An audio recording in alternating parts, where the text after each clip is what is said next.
Good afternoon. Welcome back to my channel. ഇന്ന് ഞാൻ ഒരു കുട്ടി വ്ലോഗ് എടുക്കാം. ഇന്ന് നല്ലൊരു വെയിലുള്ള ദിവസമാണ്. നോക്കൂ, നല്ല വെയിലുണ്ട്. അപ്പോൾ ഇവിടെ ഇങ്ങനെ ഞാൻ കുറേ നേരമായിട്ട് ഇങ്ങനെ ഇരിക്കുമായിരുന്നു പുറത്ത് നോക്കിക്കൊണ്ട്. ഇന്ന് മറ്റേ ഇങ്ങനെ പൊതുവെ ഇവിടെ ഇപ്പം വിൻ്റേഴ്സ് ആയതുകൊണ്ട് ഭയങ്കര ഇങ്ങനെ ഡാർക്ക് ക്ലൗഡ്സാണ്. ഇങ്ങനെ എപ്പോഴും ഇങ്ങനെ ഇരുണ്ടിരിക്കും. പിന്നെ പെട്ടെന്ന് ഇവിടെ സന്ധ്യ ഇപ്പം. പക്ഷേ ഇന്ന് എന്തോ കാരണം കൊണ്ട് ഇന്ന് ക്ലിയർ സ്കൈ ആണ്. ഇന്ന് നല്ല വെട്ടമുണ്ട്, വെളിച്ചമുണ്ട്. സൂര്യൻ്റെ സൺലൈറ്റ് കുറേ ദിവസത്തിന് ശേഷം വീടിനുള്ളിൽ വരുന്നത്. അപ്പം ഞാൻ കുറേ നേരമായിട്ട് ഇവിടെ തന്നെ ഇരിക്കുക. ഇവിടെ ഇരുന്ന് ഇച്ചിരി നേരം ഇങ്ങനെ സൺലൈറ്റ് കൊള്ളുമ്പോഴത്തേക്കും ഒരു സുഖമാണ്, ഒരാശ്വാസം. പിന്നെ ഇന്ന് തലവേദന കാരണം എനിക്കൊന്നും ഉണ്ടാക്കാനോ ഒന്നും തോന്നുന്നില്ലായിരുന്നു. ആരെങ്കിലും എന്തെങ്കിലും ഉണ്ടാക്കി തരുമായിരുന്നെങ്കിൽ എത്ര നല്ലത് എന്നാലോചിച്ചുകൊണ്ടിരിക്കുമായിരുന്നു. പക്ഷെ ഞാനിങ്ങനെയൊക്കെയോ ഒപ്പിച്ചെടുത്തു. ഇതേ വെയിൽ പിന്നെ വന്നു.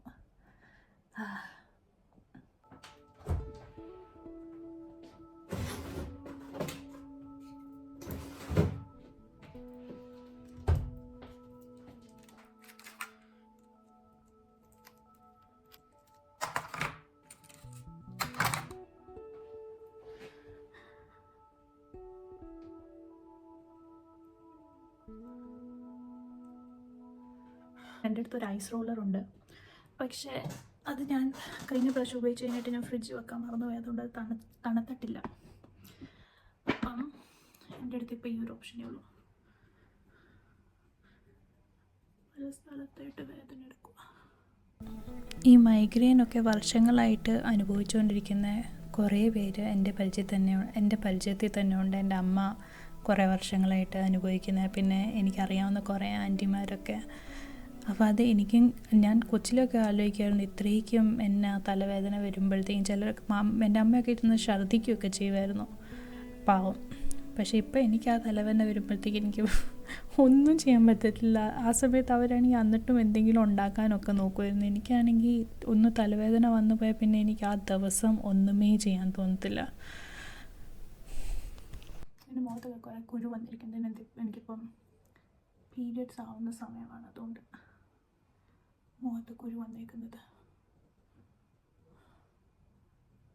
അപ്പം പൊതുവേ ഞാൻ ചെയ്യുന്ന കുറേ കാര്യങ്ങളാണ് ഇങ്ങനെ ഐസൊക്കെ നെറ്റിയിൽ വെച്ചുകൊണ്ടിരിക്കുക. നെറ്റിയിലും വെക്കും, തലയിലും വെക്കും, ഇങ്ങനെ ഉച്ചിയിലൊക്കെ. അവിടെയൊക്കെ ഭയങ്കര വേദനയാണ്. പിന്നെ പെടലിക്കൊക്കെ ഭയങ്കര വേദനയാണ്. ഇല്ലെങ്കിൽ പിന്നെ ഞാൻ മസാജ് ചെയ്യും, ഫിംഗറും കൊണ്ട് എല്ലായിടത്തും ഇങ്ങനെ നല്ലപോലെ മസാജ് ചെയ്ത്. അല്ലെങ്കിൽ പിന്നെ ഞാൻ ബെഡിൻ്റെ അറ്റത്ത് ബെഡിൽ കിടന്നിട്ട് തല ഇങ്ങനെ താഴോട്ട് ഇച്ചിരി നേരം കിടക്കും. അപ്പോൾ ഇതൊക്കെ എൻ്റെ യൂഷ്വൽ തലവേദന വരുമ്പോൾ ചെയ്യാനുള്ള ഒരു ഹാക്ക്. കുറേ ദിവസമായിട്ട് എനിക്ക്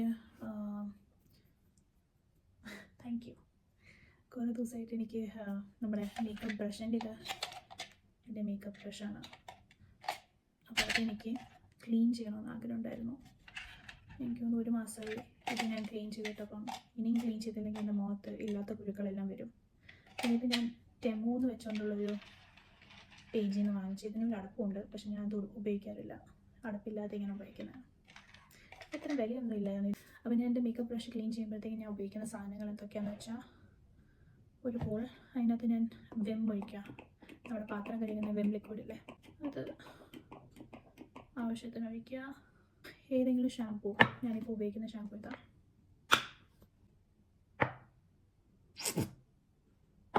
അത്രയും. പിന്നെ ഞാൻ ഇത് ഞാൻ ടെമ്മൂന്ന് വാങ്ങിച്ച, ഞങ്ങൾ മിലാനിൽ പോകുന്ന സമയത്ത് ഇത് പേപ്പർ സോപ്പാണ്. അപ്പോൾ അതും ഞാനൊരു ഇച്ചിരി ഇട്ടേക്കാം. നല്ല രസമുണ്ട് കാണാൻ. നോക്ക്, അയ്യോ ഇങ്ങനെ. ഇതിനി എൻ്റെ അടുത്ത് ബ്രഷ് ഇതെടുക്കാം. ഇതെൻ്റെ ലിപ്സ്റ്റിക് ബ്രഷാണ്. അതുകൊണ്ട് ഇളക്കി ആ സോപ്പ് നമുക്കൊന്ന് കുതിർത്തേക്കാം. ഇച്ചിരി വെള്ളം വേണ്ടി വരും. ഞാനിവിടെ വെള്ളം എടുത്ത് വെച്ചിട്ടുണ്ട്. ഫുള്ളി പ്രിപ്പയർഡാണ്.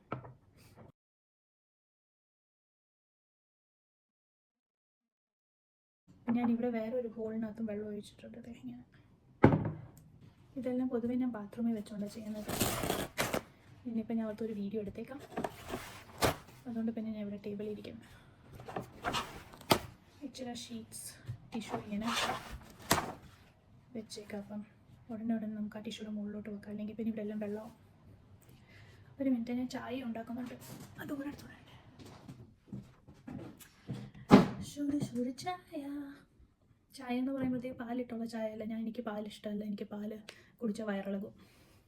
അപ്പം ഞാൻ പാലുള്ളതൊന്നും കുടിക്കത്തില്ല. ഇത് ഞാൻ ഈ എന്നാ പറയുന്നത്, എനിക്ക് കുറേ ഇൻഫ്ലമേഷൻ ഉണ്ട്. അപ്പം അതിന് വേണ്ടി ഞാൻ ഉണ്ടാക്കുന്ന ഒരു ടീ പോലെയാണ്. ഇതിനകത്ത് ഞാൻ ഇടുന്നത് സിനമൺ പൗഡർ, ക്ലോവ്സ്, മഞ്ഞൾപ്പൊടി, കുരുമുളക് പൊടി, വലിയ ജീരകം, ചെറിയ ജീരകം, ഇഞ്ചി ഗ്രേറ്റ് ചെയ്തിട്ട്, പിന്നെ കുറേ വെള്ളം എടുക്കും, തിളപ്പിക്കും. എന്നിട്ട് ഞാൻ ഇച്ചിരി വെച്ചുകൊണ്ട് ഇങ്ങനെ കുടിക്കും, ചെറു ചൂടോടെ. ഓക്കെ, ഇത് ഞാൻ സൈഡിൽ വെക്കട്ടെ. ഇതെൻ്റെ മറ്റേ സോപ്പ് ലിക്വിഡ്, അതിൻ്റെ അകത്തോട്ട് ഞാൻ ഇങ്ങനെ മുക്കും. എന്നിട്ടതിങ്ങനെ വഴിച്ചെടുക്കും. എന്നിട്ട് ഈ സംഭവമില്ലേ, ഇത് പുതിയത്, നമ്മൾ പാത്രം കഴുകുന്നത് തന്നെ എടുക്കല്ലേ, പുതിയത് എടുത്തിട്ട് ഇതിലോട്ട് ഇങ്ങനെ. എൻ്റെ അടുത്ത് ബ്രഷ് ക്ലീൻ ചെയ്യുന്ന ആ സംഭവം ഉണ്ട്, പക്ഷെ അതെവിടെയാണെന്ന് എനിക്കിപ്പം കിട്ടുന്നില്ല. അതിനിപ്പം ഞാനിവിടെ കൊണ്ടുവന്നു എന്ന് എനിക്കൊരു സംശയം. ഒരു മാറ്റ് കൊണ്ടുള്ള സാധനം, അതിലിങ്ങനെ കുറേ ഗ്രിഡ്സ് ഉണ്ട്. അപ്പം ഇതിങ്ങനെ ചെയ്തിട്ട് നമ്മൾ ഈ വെള്ളത്തിലോട്ട് ഇങ്ങനെ ചെയ്തെടുക്കാം. ഇതിനകത്തുള്ള എല്ലാ പ്രോഡക്റ്റും ഇറങ്ങി പോകും. മനസ്സിലായോ? അത്രേ ഉള്ളൂ. Simple and humble.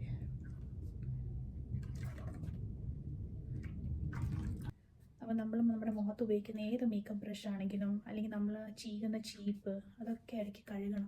അല്ലെങ്കിൽ നമുക്ക് ഡാൻഡ്രഫ് ഉണ്ടാകാൻ ചാൻസസ് ഉണ്ട്, നമുക്ക് പിമ്പിൾസ് വരാൻ ചാൻസസ് ഉണ്ട്. അപ്പം നമ്മൾ ചില കാര്യങ്ങൾ നമ്മൾ ചെയ്താലേ നമ്മുടെ സ്കിന്നിനെ ഹെയറിനെയൊക്കെ നല്ലപോലെ മെയിൻറ്റെയിൻ ചെയ്യാൻ ഒക്കത്തുള്ളൂ. ഇതുണ്ടോ ഇതിനകത്തെ പ്രോഡക്റ്റ്, ഇതിൻ്റെ ബ്ലഷ് ഇടുന്ന ബ്രഷാണ്. അപ്പം അതിനകത്ത് മൊത്തം കളർ ഇറങ്ങാൻ വേണ്ട.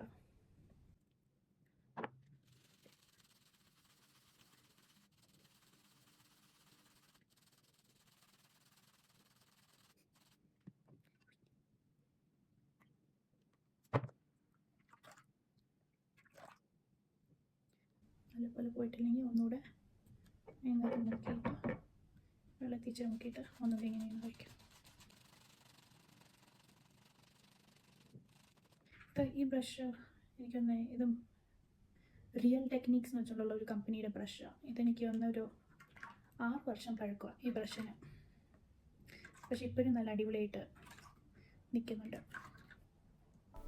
അന്നത്തെ ദിവസം ഫോണും ലാപ്ടോപ്പും ടി വിയും ഒന്നും കാണാതെ ഇരിക്കാനായിട്ട് വേണ്ടി ഞാൻ എന്നെ തന്നെ എന്താ പറയുക, ഡിസ്ട്രാക്ട് ചെയ്യാനായിട്ട് വേണ്ടി കുറേ പരിപാടികൾ ഞാൻ തപ്പി പിടിച്ചെടുക്കും.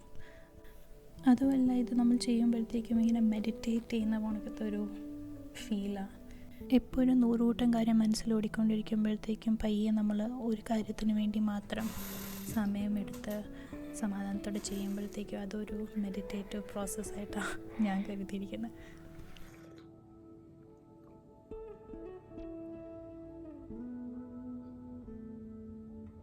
ഈ തലമുറയോടെ ഞാൻ തീരുമാനിച്ചു, സ്ട്രിക്ട്ലി ഞാൻ എൻ്റെ സ്ക്രീൻ ടൈം കുറയ്ക്കാൻ പോവാണ്. ആവശ്യത്തിന് കൂടുതൽ നമ്മൾ ഫോണും ലാപ്ടോപ്പും ഒക്കെ ഉപയോഗിക്കാൻ പോയാൽ ഈ വേദന സഹിക്കേണ്ടി വരും. എനിക്ക് പറ്റത്തില്ല. അങ്ങനെ ഇത് മൊത്തം തീർന്നിരിക്കുന്നു.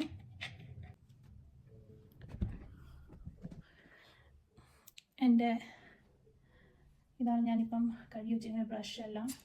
ഇതുണ്ടാ, പക്ഷേ ഇതൊന്നുകൂടെ നല്ല വെള്ളത്തിൽ കഴുകണം. ഇതാണ് മൊത്തം അഴുക്ക് ബ്രഷിൽ നിന്ന് ഇറങ്ങിയിരിക്കുന്ന കളർഫുൾ അഴുക്കുകൾ. ഇതാണ് കണ്ണാ. ഇതെല്ലാം നമ്മുടെ മുഖത്തോട്ട് പൊക്കോണ്ടിരിക്കുന്നു നമ്മൾ കഴുകിയില്ലെങ്കിൽ. ഇതാണ് മറ്റേ മേക്കപ്പിൻ്റെ മൊത്തം റെസിഡ്യൂ എന്ന് വെച്ചാൽ നമ്മളുടെ ബ്രഷിലിരുന്ന എല്ലാം, ഐലൈനറിൻ്റെ കളറും ബ്ലഷിൻ്റെ കളറും എല്ലാം. പിന്നെ നമ്മുടെ സോപ്പ് ലിക്വിഡ് ഈ പരുവായി. ഇനിയിപ്പോൾ ഇതെല്ലാം കഴുകി എല്ലാം മാറ്റട്ടെ.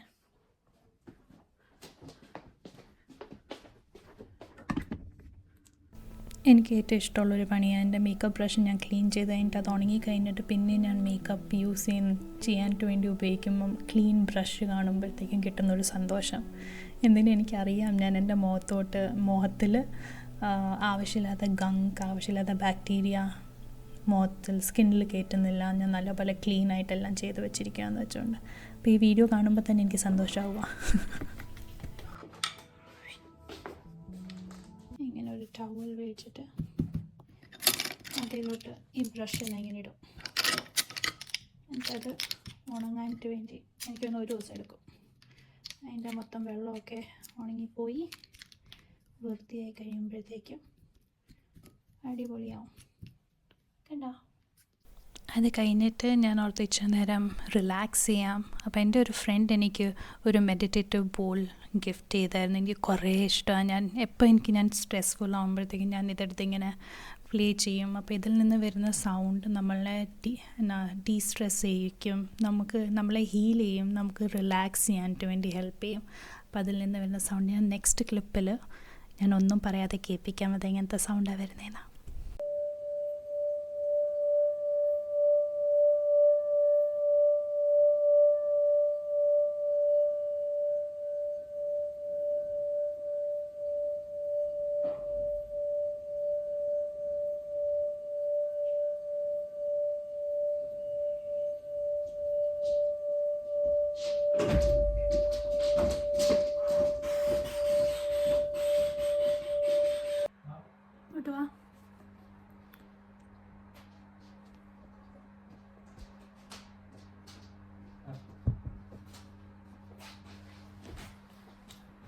ഹായ്, അവിടുന്ന് ഒരു ഹായ് പറ, നോക്കാതെ ഒരു ഹായ് പറ.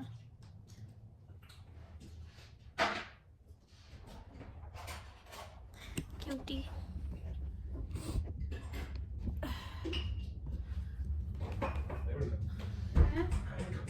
എൻ്റെയും ജോസിൻ്റെ റിലേഷൻഷിപ്പ് എന്ന് പറഞ്ഞാൽ ഞങ്ങൾ ഈ ക്ലോസ് ഫ്രണ്ട്സ് എങ്ങനെയാണ് അതേപോലെയാണ്. എന്തിന് ഞങ്ങൾ രണ്ടുപേരും അങ്ങോട്ടും ഇങ്ങോട്ടും വഴക്കുണ്ടാക്കും, എല്ലാം ചെയ്യും. പക്ഷേ എനിക്കെന്തെങ്കിലും പറ്റിയെന്ന് അറിയുമ്പോഴത്തേക്കും ജോസിൻ്റെ കെയറിങ്, ജോസിൻ്റെ ആ സ്നേഹം ആ സമയത്താണ് മൊത്തം പുറത്ത് വരുന്നത്. അപ്പോൾ എനിക്ക് കുറേ ഇഷ്ടം അവൻ എന്നെ ടേക്ക് കെയർ ചെയ്യുന്നതും. എനിക്കെൻ്റെ പപ്പയുടെ ഓർമ്മ വരും. പപ്പ എനിക്ക് വയ്യാതാകുമ്പോഴത്തേക്കും നോക്കുന്ന പോലെ ജോസ് നോക്കുന്നത്. ഞാനങ്ങനെ സുഖമായിട്ടൊരു 4 മണിക്കൂർ കിടന്നുറങ്ങി. എനിക്ക് തലവേദന ഇപ്പം ഇച്ചിരി കുറവുണ്ട്. നല്ല സുഖമുറക്കമായിരുന്നു. ജോസ് ഇന്ന് ഓഫീസിൽ പോയിട്ടില്ലായിരുന്നു. അപ്പം ജോസ് ഇപ്പം എനിക്കൊന്ന് ജിമ്മിൽ പോയിരിക്കാൻ തോന്നി. ഇവിടെ കാണുന്നില്ല ആളെ. ഞാൻ എണീറ്റപ്പോഴത്തേക്ക് ഇവിടെ മൊത്തം ഇരുട്ടായിരുന്നു. അപ്പം ഞാനോർത്ത് ഇവിടെ പിന്നെ ഇപ്പം 2 മണിയായോ 3 മണിയാണോ, എപ്പോഴും ഉറങ്ങിയത് എപ്പോഴും എണീറ്റൊന്നും ഒരു ബോധമില്ലാത്ത പോലെ ആയിരുന്നു. എണീറ്റ് സമയം നോക്കിയപ്പോഴത്തേക്കും 7:30 ആയിട്ടുള്ളൂ. അങ്ങനെ അപ്പോൾ ഇച്ചിരി ഭേദമുണ്ട്, നല്ല സുഖമുണ്ട്. ഉറങ്ങി എണീറ്റപ്പോഴത്തേക്കും എനിക്ക് വിശക്കുന്നു. ഞാൻ രാവിലെ കഴിച്ചതാണ്, പിന്നെ ഞാനൊന്നും കഴിച്ചുമില്ല. ഇതെനിക്ക് വിശപ്പില്ലായിരുന്നു. ഇപ്പം നല്ല വിശപ്പുണ്ട്. എന്ത് കഴിക്കണമെന്ന് എനിക്ക് അറിഞ്ഞുകൂടാ. നോക്കട്ടെ. അങ്ങനെ ഞാൻ ഒന്നും ഉണ്ടാക്കിയില്ലായിരുന്നു. ജോസ് ജിമ്മിൽ പോയിട്ട് വന്നപ്പോഴത്തേക്കും ഫ്രൈഡ് ചിക്കൻ കൊണ്ടുവന്നു. ഹമ്മസ് ഉണ്ടായിരുന്നു. ഞാൻ തോരത്തെ കൂട്ടി ഫ്രൈഡ് ചിക്കനും ഹമ്മസും കഴിച്ചു.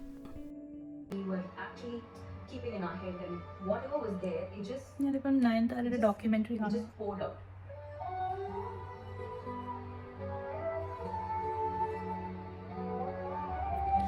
I love Nayanthara. കുറേ ഇഷ്ടമുള്ള. She's so beautiful. More than us, I feel. ഇന്നലത്തെ വീഡിയോ എനിക്ക് മൊത്തത്തോടെ തീർക്കാൻ പറ്റിയില്ല. ഇന്നലെ ഞങ്ങൾ മറ്റേ നയൻതാരയുടെ ബിയോണ്ട് ഫെയറി ടെയിൽസോ അങ്ങനെ വെച്ചുകൊണ്ടുള്ള ഒരു ഡോക്യുമെൻ്ററി വന്നിട്ടില്ല. അപ്പോൾ അത് കാണുമായിരുന്നു. അത് കണ്ടു കഴിഞ്ഞപ്പോഴത്തേക്കും പിന്നെ എന്താ പറയുക, ഞാൻ ഫോണിൽ വെച്ചിട്ട് നേരെ ഇങ്ങനെ എന്തൊക്കെയോ നോക്കിയിരുന്നിട്ട് പിന്നെ ഞാൻ ഉറങ്ങിപ്പോയി. അപ്പോൾ എനിക്ക് വീഡിയോ എൻഡ് ചെയ്യാൻ പറ്റിയില്ല. ഇന്നിപ്പം നെക്സ്റ്റ് ഡേ ആണ്. ഇന്നെൻ്റെ തലവേദന ഒത്തിരി ഭേദമുണ്ട്. പക്ഷെ എന്നാലും ഉണ്ട്, എനിക്ക് എന്തോ ഒരു കഴുത്തിനൊക്കെ നല്ല വേദന ഇങ്ങനെ പോലെ ഉണ്ട്. പക്ഷേ ഇന്നലത്തേനും ഭേദമാണെന്ന് പറയാം. അപ്പം ഈ വ്ളോഗ് എല്ലാവർക്കും ഇഷ്ടപ്പെട്ടെന്ന് ഞാൻ പ്രതീക്ഷിക്കുന്നു. ഇഷ്ടപ്പെട്ടിട്ടുണ്ടെങ്കിൽ don't forget to like, share and subscribe. ഞാൻ ഇനിയും കുറേ അടിപൊളി വീഡിയോ ആയിട്ട് വരുന്നതായിരിക്കും. അതുവരെ ബൈ.